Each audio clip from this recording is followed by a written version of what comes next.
In 1969,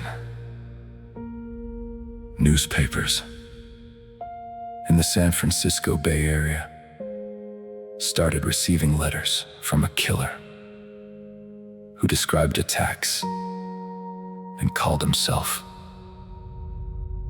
Zodiac. Dark road, parked car, headlights low, near the water. A lover's lane turned silent. Police lights cutting through fog. Then paper, ink, a stamp, pressed down, a newsroom opening mail that should never have existed. 3 papers. One demand, a cipher, split into parts. No face, no real name, just a symbol on a page, and a killer trying to make the whole city read him. At first, the fear stayed near the roads, near the cars, near the places where people had been attacked. Then the letters started arriving, and the crime moved into homes, onto kitchen tables, into newspapers held by families who only wanted the truth.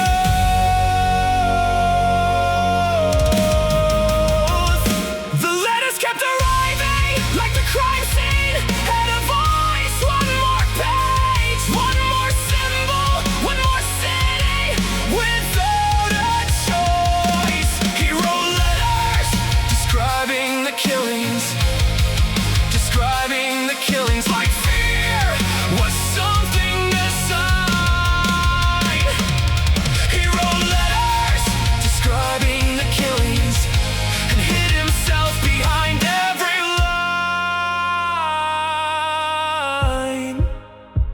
One coded name, one paper wall, one more call that led nowhere. The letters kept arriving, but the face was never there. Northern California, 1968 to 1969. The Zodiac killer was linked to multiple attacks in the Bay Area. The confirmed victims included David Faraday, Betty Lou Jensen, Darlene Ferrin, Cecilia Shepard, and Paul Stein. Survivors Brian Hardnell and Michael Mageau helped investigators understand parts of the attacks in 1969. Letters were sent to newspapers, including the San Francisco Chronicle, the San Francisco Examiner, and the Vallejo Times-Herald. The letters included details of crimes, threats, symbols, and ciphers. One cipher was solved quickly, others took decades or remained disputed. The writer claimed more victims than police confirmed, but the case was never solved, and the Zodiac killer was never officially identified. He wanted the world to remember his name,